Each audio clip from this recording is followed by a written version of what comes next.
आज इस bar association Panipat द्वारा आयोजित इस कार्यक्रम में उपस्थित हमारे आदरणीय हरियाणा विधानसभा के पूर्व अध्यक्ष कुलदीप शर्मा जी, हरियाणा विधानसभा में हमारे नौजवान पानीपत के इसराना विधानसभा क्षेत्र से विधायक भाई बलबीर वाल्मीकि जी, हमारे विधायक धर्म सिंह चोकर जी के भाई जो आज उनकी उपस्थिति यहाँ पे लगवा रहे हैं भाई कंवर सिंह चोकर जी, हमारे पूर्व मंत्री विजेंद्र कादियान जी, हमारे भाई पानीपत शहर से भाई बुल्ले शाह जी, हमारे पंजाब और हरियाणा बार काउंसिल के अध्यक्ष रहे हमारे साथी विजेंद्र अलावत जी, हरियाणा युवा कांग्रेस के पूर्व अध्यक्ष भाई सचिन कुंडू जी, पानीपत ग्रामीण से कांग्रेस के प्रत्याशी रहे खुशीराम जागलान जी, हमारे पानीपत के पूर्व मेयर सुरेश वर्मा जी, हमारे बार से हमारे प्रधान भाई अमित कादियान जी, उप प्रधान भाई प्रदीप अलावत जी, सचिव और आज मंच का संचालन कर रहे थे। और मैं देख रहा था जो है वो बार बार सबको कह रहे थे कि थोड़े संक्षिप्त शब्दों में कोई मगर जो है कोई उनकी जो उस बात को पे ज़्यादा कोई तवज्जो नहीं दे रहा था। उन्होंने अपना बहुत प्रयास किया लेकिन तवज्जो नहीं दे रहा था। जब सारे वकीलों की महफिल में बैठे हैं तो वह वकीलों की आदत सबको आ जाती है बोलते हुए, वकीलों को देख के लगता है कि हम और बोलें। तो हमारे भाई रविंद्र शर्मा जी, कैशियर पानीपत बार के भाई अमित शर्मा जी, सह सचिव हमारे भाई संजय गालियान जी, भाई दीपक मुदगिल जी जिन्होंने बड़ा प्रयास किया आज के कार्यक्रम के लिए, हमारे साथी हैं हमारे भाई सुखबीर शर्मा जी, राजेश शर्मा जी, महेंद्र कादियान जी जो जिला परिषद के हमारे पूर्व चेयरमैन हैं, सुरेंद्र कादियान जी, शौरवीर कादियान जी, हमारे साथी भाई धर्मेंद्र अलावत जी, एडवोकेट हमारे साथी सुरेश आर्य मलिक जी, महिपाल सुबेदार जी, प्रियांश मलिक जी, दीपक मुदगिल जी, हरि सिंह रोहिल जी, विजेंद्र कोटानी जी, सरोज सांगवान जी, सुमित गनगस जी, चरणजीत सिंह जी, अमन विशिष्ट जी, जितेंद्र दोचक जी, रिंकू वाल्मीकि जी,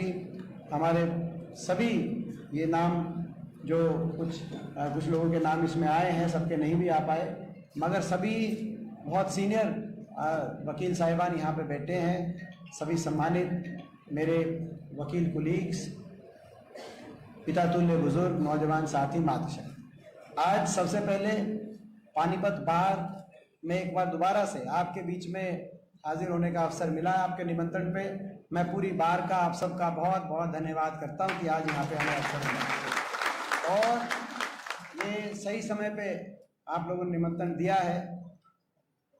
अभी 2-4-5 दिन में दिवाली है, तो सबसे पहले दिवाली की एडवांस में आप सबको मैं हैप्पी दिवाली की बहुत बहुत शुभकामनाएं इस अवसर पर मैं देना चाहता हूँ। मुझसे पहले बहुत से विचार रखे गए और इस तरह के टॉपिक्स हैं कि उस पर कितना लंबा बोल सकते हैं और इसमें कोई दो राय नहीं है कि जो एडवोकेट्स हैं, लॉयर्स हैं, वकील साहिबान हैं, जो वो हर समाज पूरे दुनिया में, केवल हमारे देश में नहीं, पूरे दुनिया में समाज क्या वो हिस्सा है जिसकी तरफ समाज देखता है। समाज को दिशा देने का, नई रोशनी देने का, नए विचार देने का इतिहास इस बात का साक्ष्य है कि हमेशा हमारी फ्रेटर्निटी ने, मैं स्वयं वकील हूँ इसीलिए हमारी फ्रेटर्निटी का शब्द इस्तेमाल कर रहा हूँ, हमेशा समाज को दिशा देने का काम किया है। अभी मुझसे पहले कहा गया इंडियन फ्रीडम स्ट्रगल की बात की गई, महात्मा गांधी जी से लेकर सुभाष चंद्र बोस तक, जवाहरलाल नेहरू जी से लेकर सरदार पटेल जी तक, संविधान निर्माता बाबा साहब भीमराव अम्बेडकर जी से लेकर चौधरी छोटू राम तक, लाला लाजपत राय पंजाब केसरी जिन्हों कहा गया उनसे लेकर, तो ये सिलसिला केवल हमारे देश में नहीं पूरी दुनिया में मैं देखता हूँ। मैं देखता था जब मैं यूएस में पढ़ रहा था, वहाँ पे काम कर रहा था, तो वहाँ पहले बुश थे, बुश जूनियर जो राष्ट्रपति थे, उसके बाद ओबामा राष्ट्रपति बने। ओबामा तो खुद भी वकील भी थे और वो पढ़ाते भी थे शिकागो लॉ स्कूल में, यूनिवर्सिटी ऑफ शिकागो के लॉ स्कूल में। तो ये एक कोइंसिडेंस नहीं हो सकता कि ये पूरे हमारे देश में और पूरी इसका ये कोइंसिडेंस नहीं है, क्योंकि देश की व्यवस्था कैसी चलती है वो संविधान पे, किसी भी देश के संविधान पे टिकी है। और संविधान को सही मायने में अगर कोई समझता है और अपने जीवन में उतारता है और संविधान की रक्षा, हर केस, जो भी केस में हम जो पैरवी करें वो संविधान की कहीं ना कहीं रक्षा का रूप में हम प्रयास करते हैं। तो वो अगर कोई करता है तो कोई वकील साथी करता है। तो इसीलिए ये वो जागरूक समाज का वो अंग है जिसकी तरफ समाज देखता है। और मुझे गर्व है कि मैं भी इसी अंग का मैं एक सदस्य हूँ।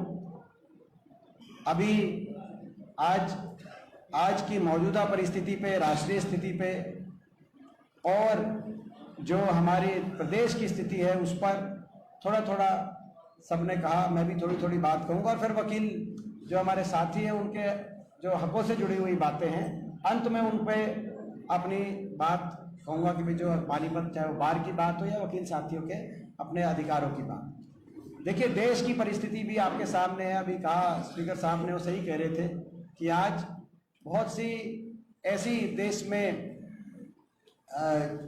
देश की लोकतंत्र को, कोई भी किसी भी देश का लोकतंत्र स्वतंत्र हो, जो संविधान में है हमारे कि भाई स्वतंत्रता हो और इतना मजबूत हो कि किसी विपक्ष की आवाज ना दबाई जा सके।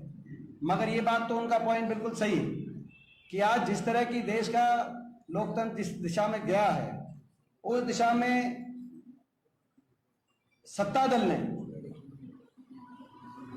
धनबल का बहुत बड़े पैमाने पर प्रयोग किया जा रहा है।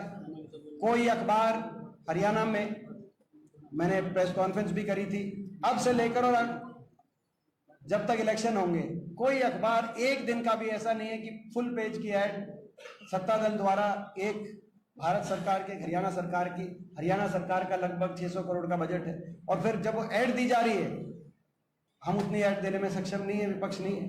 आपने देखा जब नतीजा है कि भाई किस पार्टी के पास कितना बैंक अकाउंट में पैसा है, तो देश की सारी, अगर विपक्ष की पार्टियां और भाजपा को छोड़ के सारी पार्टियां भी मिला दी जाएं तो भी जितना भाजपा के बैंक अकाउंट में उसके 2% भी बाकी सारी पार्टियों के पास उनके बैंक अकाउंट में आज नहीं। तो एक तरफ धनबल से मीडिया बल से और उसके बाद तंत्र बल, सारी जांच एजेंसियां विपक्ष की आवाज को दबाने पे, न्याय की आवाज कोई उठाए उसको, आपने देखा हमारी बेटियां जिन पर हमें गर्व है, हमारी ओलंपिक विजेता बेटियां जो मेडल लेके आई, देश का नाम रोशन करने का जिनने काम किया, वो जंतर मंतर पे धरना दे रही थी।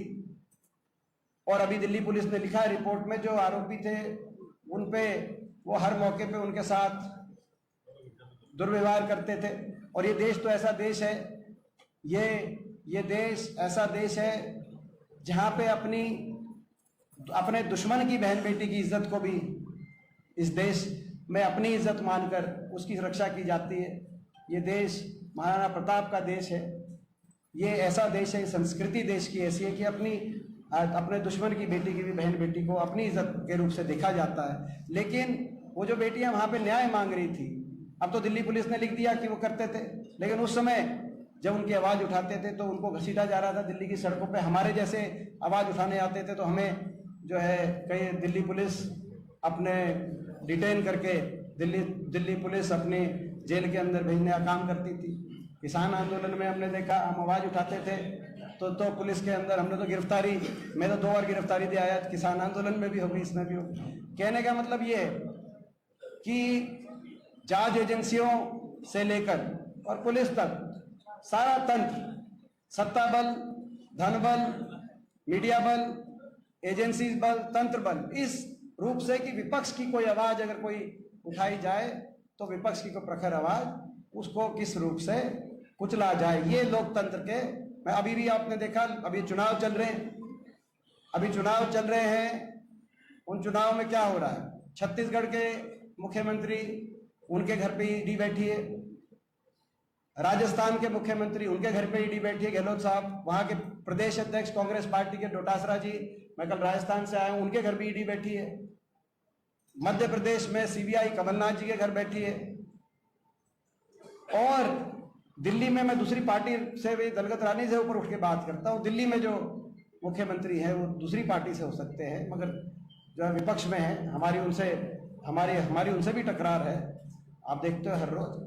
लेकिन देश में तमाम कोई विपक्ष का, ऐसे ही पश्चिम बंगाल की हम बात करें, पूरे देश में बात करें, किसी एक विपक्ष की अगर कोई आवाज इस सरकार के जो है, इस सरकार जिस आवाज को देख के खुश नहीं है, एजेंसियों को से दबाओ और तंत्र का प्रयोग करो, ये लोकतंत्र के हित में नहीं है। इसीलिए हम लड़ाई लड़ रहे हैं, निर्भीक होकर लड़ाई लड़ रहे हैं, और लोकतंत्र को बचाने के लिए और मजबूत करने के लिए लड़ाई लड़ते रहेंगे। और हमें पूरा विश्वास है, ये प्रयोग किए गए कर्नाटक के चुनाव से पहले भी, कर्नाटक में भी हमारे प्रदेश अध्यक्ष दीपक शिव कुमार की बात हो, सिद्धारमैया जी की बात हो, और ये प्रयोग किए गए हिमाचल से पहले भी, वीरभद्र जी के घर भी इसी रूप से।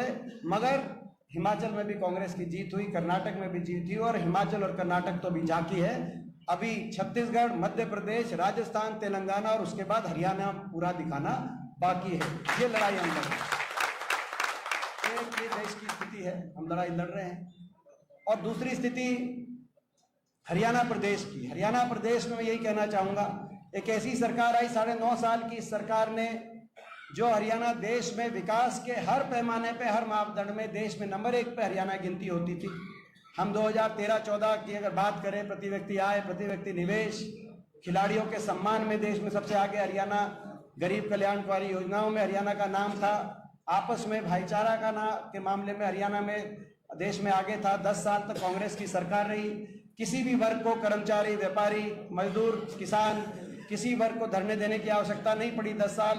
और 10 साल सरकार को पुलिस के बल के प्रयाग करने की आवश्यकता, पूरे प्रदेश में एक भी पुलिस का कोई लाठी चार्ज का, कहीं बैरिकेड का, कहीं इस तरह का कोई माहौल 10 साल तक ना आंदोलन हुआ किसी भी वर्ग के द्वारा, और हरियाणा विकास के मामले में आगे जाना जाता था। आज वो हरियाणा जो विकास में आगे था, खुशहाली में आगे था, आज वो हरियाणा विकास की पटरी तो उतार दिया इस सरकार ने, और देश में नंबर 1 अगर पहुंच गया तो आज बेरोजगारी में देश में नंबर 1 वो प्रदेश पहुंच गया। दिल्ली के 3 तरफ बसा हुआ हरियाणा, जो देश में रोजगार सर्जन में और विकास की व्यवस्था में देश में एक उदाहरण देने वाला प्रदेश होना चाहिए, आज वो विकास की पटरी से, मैं एक ही एग्जाम्पल दूंगा, विकास की पटरी से उतर गया। उसके बहुत से उदाहरण दिए जा सकते हैं, मगर एक उदाहरण दूंगा जिससे अपने को पानीपत को बहुत बड़ा नुकसान हुआ।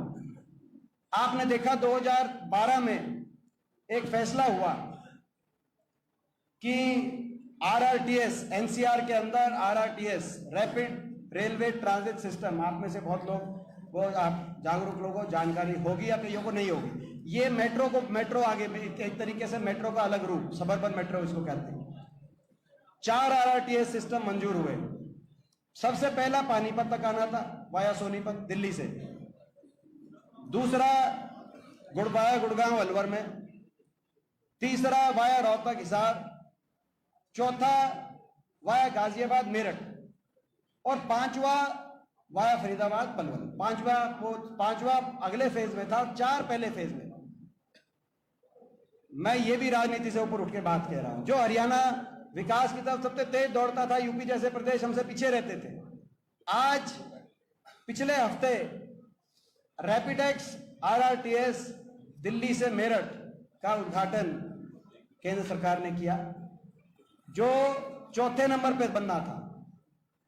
और यहाँ की जो कनेक्टिविटी यहाँ पे, और वो मैं समझता हूँ कि जो लोग विदेशों में गए उस बात को समझेंगे, जितने बड़ा महानगर है पूरी दुनिया में, उनके आसपास सबर्बन कनेक्टिविटी धुरी है विकास की, उसके बिना विकास उस रूप से संभव नहीं है।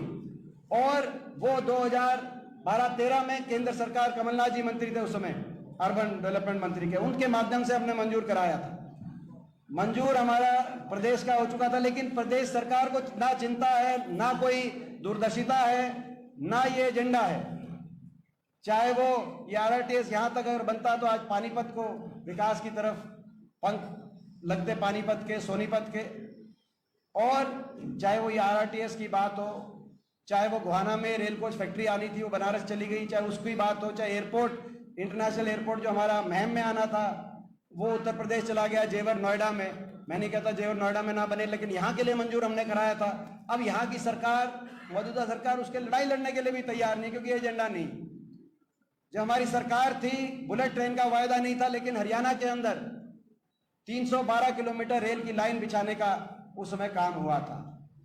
चाहे वो जींद से सोनीपत दिल्ली रेल की लाइन हो, चाहे वो रेवाड़ी झज्जर रोहतक रेल की लाइन हो, चाहे वो हांसी रेल की लाइन हो। जब सरकार थी तो बुलेट ट्रेन का वायदा नहीं था, मगर 81 किलोमीटर मेट्रो को हरियाणा में लाने का काम हुआ था, 4 शहरों को जोड़ने का काम हुआ था, चाहे वो गुड़गांव हो, चाहे फरीदाबाद हो, बल्लभगढ़ हो, बहादुरगढ़ हो। दुख की बात यह है कि बुलेट ट्रेन का वायदा तो किया, ना 1 इंच रेल की लाइन इन 10 वर्ष में, ना एक खंबा मेट्रो का, ना ये RRTS, ना कोई एक औद्योगिक केंद्र, ना कोई IMT इंडस्ट्रियल मॉडल टाउनशिप। उस समय 5 थर्मल के कारखाने लगे थे हरियाणा के। अब अदानी से बिजली ले रहे हैं, और अदानी की बिजली में आपको पता है 25 साल का जो समझौता हम करके गए थे, उस समझौते से, उस समझौते को निरस्त करके उससे कई गुना महंगी बिजली ले रहे हैं। और जो है अपना सुप्रीम कोर्ट के अंदर मामले को जो है स्टे करा के जैसे भी उससे ले रहे हैं, और उसका पूरा बिजली उपभोक्ता पे डालने का काम कर रहे हैं। तो ये स्थिति, ना कोई थर्मल का कारखाना एक भी, ना औद्योगिक क्षेत्र। तो आज बेरोजगारी में हमारा प्रदेश देश में नंबर 1। आज अपराध, नशा, डिप्रेशन की तरफ यूथ, विदेशों में जाने की तरफ यूथ, ऐसी स्थिति बन गई हरियाणा में। अमेरिका गया था मैं अभी, यहां से जब मैक्सिको का बॉर्डर क्रॉस होता है तो गांव के अंदर पटाखे छूट रहे हैं।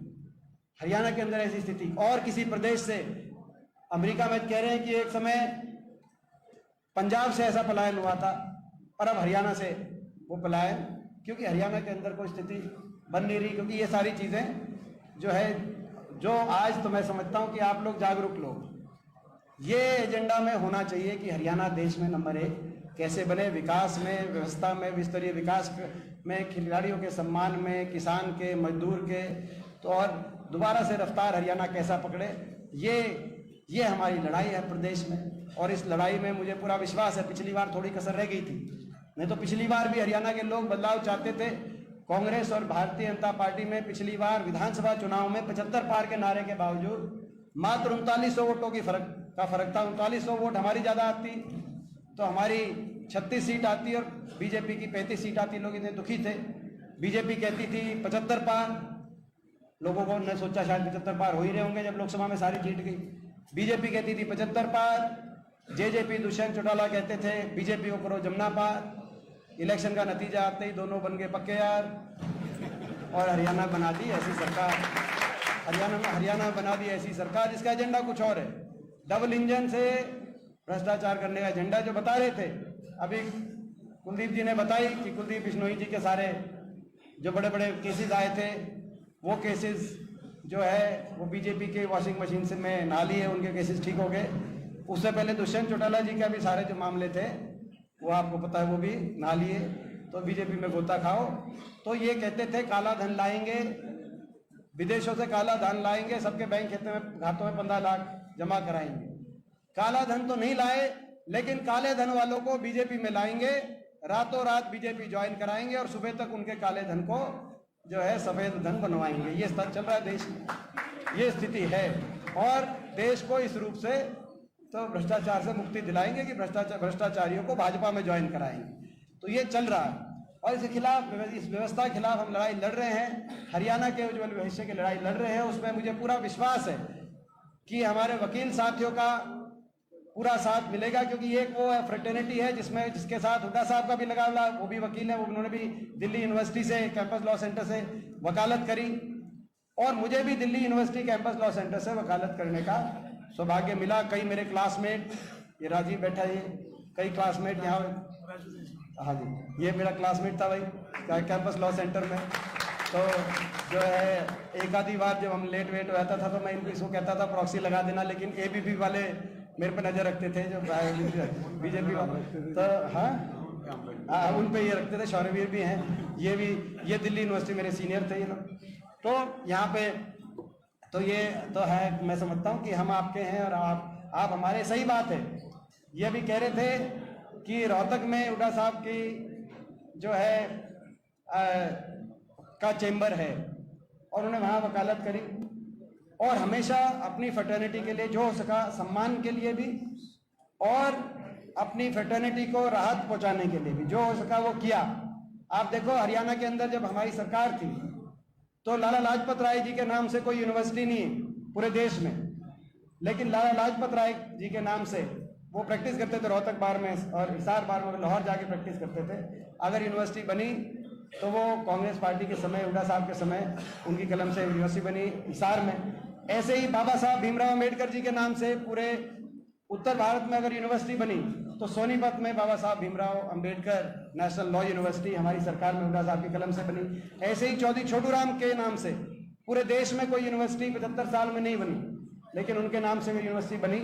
तो आप देखो उस समय मूर्थल के अंदर यूनिवर्सिटी बनी, क्योंकि ये लॉयर्स, ये मैं एक उस तरीके से जोड़ रहा हूँ कि लॉयर्स भी थे। चौधरी बंसीलाल जी के नाम से, वो भी लॉयर थे, उनके नाम से भी कोई यूनिवर्सिटी नहीं बनी। अगर एक बनी चौधरी बंसीलाल यूनिवर्सिटी भिवानी के अंदर, तो वो भी हुड्डा साहब की कलम से उस समय कांग्रेस की सरकार में बनी। तो जो लॉयर्स ऐसे रहे थे, जो महापुरुष लाल लाजपत राय से लेकर अंबेडकर जी तक और चौधरी छोटू राम से लेकर चौधरी बंसीलाल जी तक जिनका योगदान रहा, उन सबको हमने प्रयास किया कि सम्मानजनक रूप से हमारी जब कांग्रेस की सरकार थी और लॉयर्स के लिए कई ऐसी योजनाएं उस समय शुरू करी थी। एक हुड्डा में जो है 10% का आरक्षण प्लॉटों का, आपको याद होगा, याद है कि नहीं याद है? किस किस को याद है? एक बार हाथ खड़ा करना भाई, किस किस को याद है? तो ये उम्मीद करें सर और ये 10% प्लॉट्स का ऑक्शन में जो 10 अलॉटमेंट में 10% हुड्डा के प्लॉट्स लॉयर्स को दिए जाएं हर शहर में। और बहुत से शहरों में, विजेंद्र लाल जी बताएंगे, बहुत से शहरों में मैं समझता हूं सैकड़ों हमारे वकील साथियों को उसका लाभ मिला।